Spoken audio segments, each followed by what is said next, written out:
In the annals of human history, there exists a chapter so extraordinary, so audacious, it defies the limits of imagination. It is the saga of the Apollo missions, a symphony of bravery, intellect, and sheer determination that propelled mankind beyond the boundaries of our home planet, soaring towards the enigmatic depths of the moon. Brace yourselves, for within the cradle of this remarkable tale lies the embodiment of human ingenuity, a chronicle that will forever remind us of our relentless pursuit of the impossible. Welcome to the epic adventure that captivated the world and left an indelible footprint on the lunar surface, the awe-inspiring odyssey of the Apollo missions. The Apollo program was a United States human spaceflight program carried out from 1961 to 1972 by the National Aeronautics and Space Administration, NASA, which landed the first astronauts on the moon. The program used the Saturn IB and Saturn V launch vehicles to lift the Command/Service Module, CSM, and Lunar Module, LM, spacecraft into space, and the Little Joe E rocket to test a launch escape system which was expected to carry the astronauts to safety in the event of a Saturn failure. 2 uncrewed test flights beginning in 1966 demonstrated the safety of the launch vehicles and spacecraft to carry astronauts, and 4 crewed flights beginning in October 1968 demonstrated the ability of the spacecraft to carry out a lunar landing mission.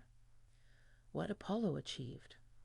Apollo achieved the first crewed lunar landing on the Apollo 11 mission when Neil Armstrong and Buzz Aldrin landed their LM Eagle in the Sea of Tranquility and walked on the lunar surface, while Michael Collins remained in lunar orbit in the CSM Columbia, and all 3 landed safely on Earth on July 24, 1969. 5 subsequent missions landed astronauts on various lunar sites, ending in December 1972 with 12 men have walked on the moon and 842 pounds, 382 kilograms, of lunar rocks and soil samples returned to Earth, greatly contributing to the understanding of the moon's composition and geological history. 2 Apollo missions were failures. A 1967 cabin fire killed the entire Apollo 1 crew during a ground test in preparation for what was to be the first crewed flight, and the 3rd landing attempt on Apollo 13 was aborted by an oxygen tank explosion en route to the moon, which disabled the CSM Odyssey's electrical power and life support systems, and made the propulsion system unsafe to use. The crew circled the moon and were returned safely to Earth using the LM Aquarius as a lifeboat for these functions. Uncrewed test flights. From 1961 through 1967, Saturn launch vehicles and Apollo spacecraft components were tested in uncrewed flights. Saturn I.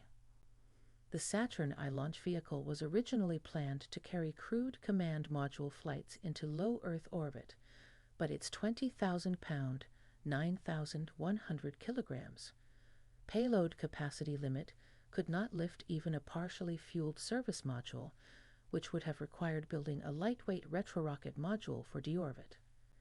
These plans were eventually scrapped in favor of using the uprated Saturn IB to launch the command module with a half-fueled service module for crewed Earth orbit tests. This limited Saturn I flights to Saturn launch vehicle development, CSM boilerplate testing, and 3 micrometeoroid satellite launches in support of Apollo. There was some incongruity in the numbering and naming of the first 3 uncrewed Apollo Saturn AS or Apollo flights. This is due to S-204 being renamed Apollo 1 posthumously. This crewed flight was to have followed the first 3 uncrewed flights. After the fire which killed the AS-204 crew on the pad during a test and training exercise, uncrewed Apollo flights resumed to test the Saturn V launch vehicle and the lunar module. These were designated Apollo 4, 5, and 6. The first crewed Apollo mission was thus Apollo 7. Simple Apollo numbers were never assigned to the first 3 uncrewed flights, although renaming as 201, as 202 and as 203 as Apollo 1A, Apollo 2 and Apollo 3 had been briefly considered. Saturn IB. The Saturn I was converted to the U-prated Saturn I, eventually designated Saturn IB, by replacing the SIV second stage with the SIVB, which would also be used as the third stage of the Saturn V with the addition of on-orbit restart capability. This increased the payload capacity to 46,000 pounds, 21,000 kilograms, enough to orbit a command module with a half-fueled service module, and more than enough to orbit a fully fueled lunar module.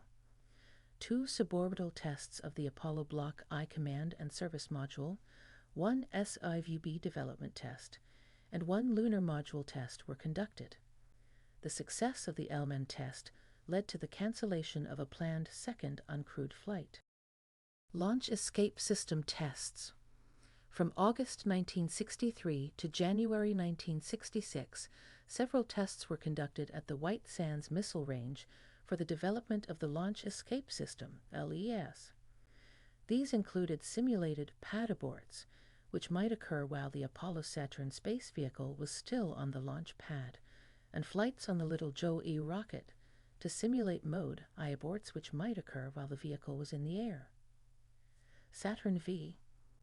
Before George Mueller's tenure as NASA's Associate Administrator for Manned Spaceflight starting in 1963, it was assumed that 20 Saturn V's, with at least 10 unpiloted test flights, would be required to achieve a crewed moon landing using the conservative one-stage-at-a-time testing philosophy used for the Saturn I.